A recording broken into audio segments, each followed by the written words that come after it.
Hello everyone, Jolene here from Bookworm Adventure Girl. Welcome back. I hope that you are all doing well.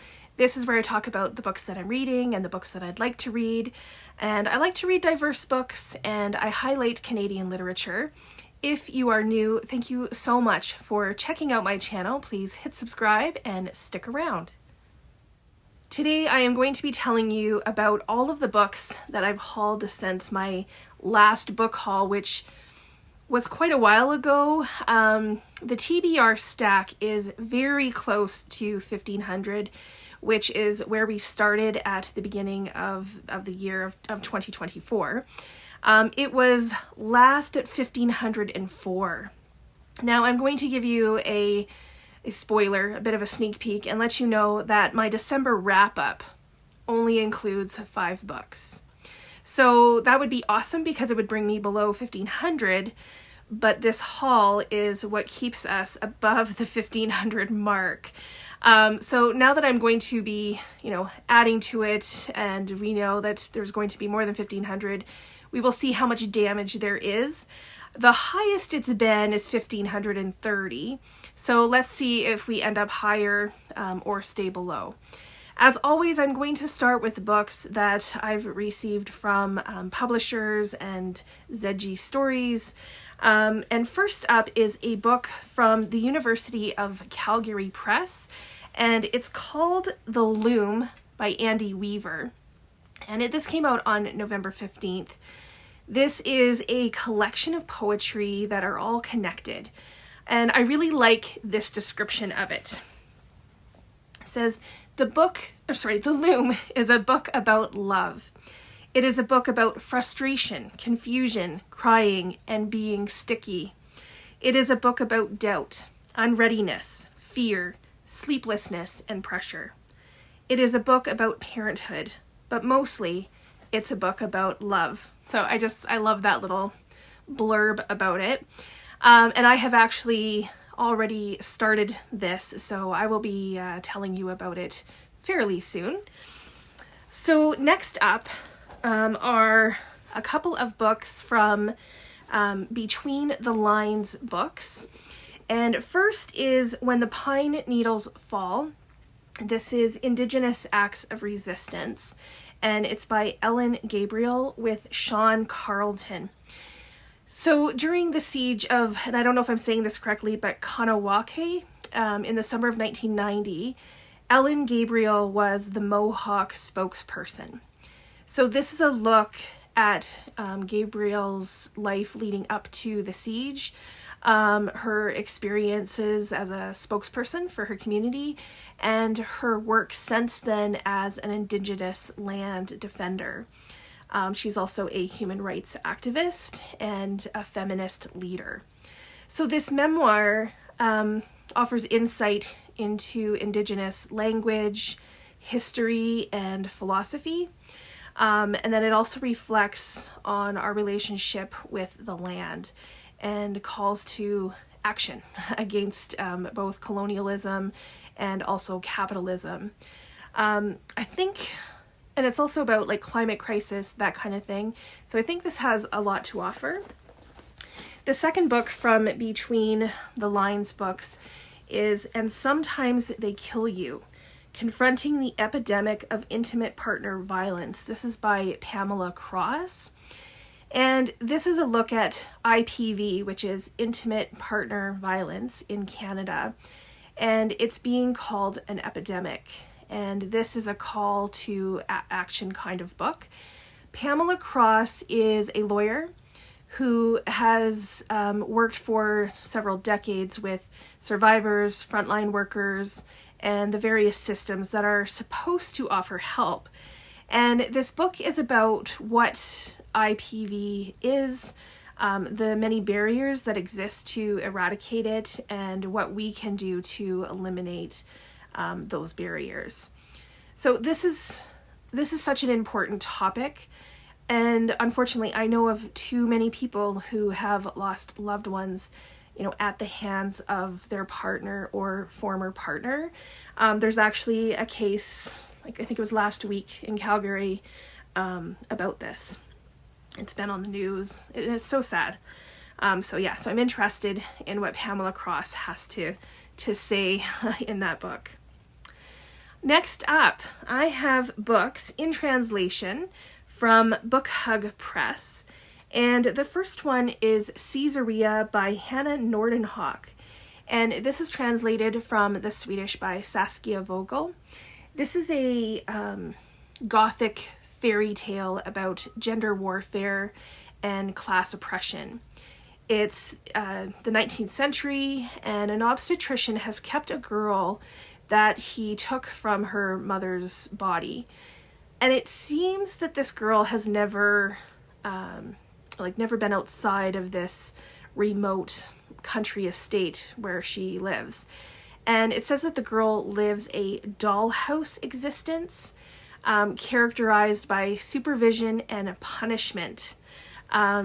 There's assault and incarceration. So I'm not sure if this is a breaking free for the little girl or a coming to terms with her situation as it is, but I guess we will find out. Next is Not Even the Sound of a River. This is by Helene Dorion, and it's translated from the French by Jonathan Kaplansky. This is about 3 generations of mothers and daughters, and you probably already know that I love a multi-generational story. Hanna is the main character in this, and it is about her learning about the matriarchs in her family, so including her own mother and her grandmother. And both of them, I think, had true loves that Hanna didn't know about until after her own mother's death.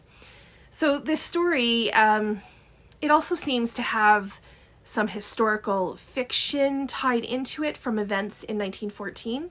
So we'll see how that one goes. And then the last book from Book Hug Press is called Back Where I Came From.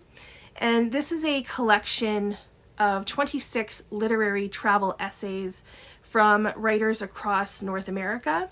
And this is edited by Taslim, Jaffer, and Omar Mouallem. I don't know if I'm saying their names correctly. So these writers share their journeys back to their motherlands as visitors and kind of talk about what that is all about. And it includes like reflections on who they are, where they belong, what home means to them. And many of you know that home is a theme that I love in literature, and that I reflect on a lot in my own life. Some of the writers that, I recognized right away when I was looking at the list were Omar El-Akkad and Dimitri Nasrallah. So those names might be familiar to you as well. Okay, the next book on this pile here is from Prairie State Press, and it's Under the Moon in Illinois, Stories from a Haunted Land, and this is by Kipling Knox. This is a collection of interconnected stories that take place in a fictional town of Middling in Illinois, and these stories have humor and tragedy and just an array of characters that are supposed to help us face an anxious time with hope. So I'm not sure exactly what to expect from this, but I am very willing to check it out. So with all of these books from publishers, that brings the TBR stack to 1,511. Next, I have books from the Republic of Consciousness. First is Winterberg's Last Journey by Jaroslav Rudis. I don't know if I'm saying that correctly. This is translated from the German by Chris Best. And this follows 2 characters on a train journey through Central Europe, where a Czech nurse is caring for a 99-year-old named Wenzel Winterberg, who was expelled from his homeland after the Second World War. So there is a connection between these 2 characters, and that connection is a catalyst for uncovering the fate of Winterberg's lost love. So this might be interesting, be an adventure. The other book that's from the Republic of Consciousness is Half Swimmer by Ketja Ostkamp. And this is translated from German by Joe Enrique, I think. Half Swimmer is a German term for someone who has recently learnt to swim, but hasn't quite mastered the technique. So this is a collection of stories that follows a young girl growing up in the 1980s in East Germany. And it's about how she attempts to forge her own identity under the social pressures of the German Democratic Republic, and also the capitalism of a unified Germany. So I think that this could be very interesting. And with these two books, it puts the TBR stack at 1,513. So finally, during WordFest in October, I hauled a whole bunch of books from different WordFest authors, and I've already talked about all of these books and authors in the video where I talked about WordFest. So I will leave a link to that below, and you can check it out. But I never added any of these books to the TBR, so I'm not going to go into any detail with these. Check out the video if you're interested in more detail. But I'm basically just going to show them to you so we can include them. And I also won't be including the books that I've already read that I would have included in my October and November wrap-up, because I just ended up not counting them. The first book is from an author that I ended up actually not seeing at WordFest, but I've been wanting to read this book for a while, and it's Avenue of Champions by Connor Kerr. The second author I had seen like at another event earlier in the year, and during WordFest she was a moderator for one of the events, and I ended up picking up The Observer by Marina Endicott. And this is fiction, but it's based on Marina's family's experience. Next up is an Australian author who is currently living in England, and this is The Husbands by Holly Gramazio. This is a debut novel. Next is a collection of short stories. This is Death by a Thousand Cuts by Shashi Bhatt. And I think it's such a great title. Like, I love the title of this. Another Canadian with The Mistletoe Mystery by Nita Prose. This is just a little short novella between the second and third books of the Molly the Maid series. In Memoriam by Alice Wynne. This is a historical fiction that I can't wait to get to.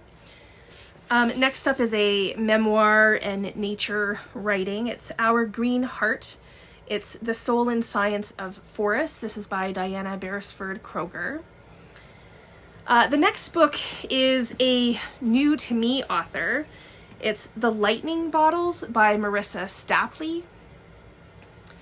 And an author that I've been wanting to read forever. It's The Capital of Dreams by Heather O'Neill. I have several of her books on my shelf, and I just keep collecting them. And then next up are a couple of Irish writers. The Women Behind the Door by Roddy Doyle. And another author that I've been wanting to read for a while, I have The Wren by Anne Enright.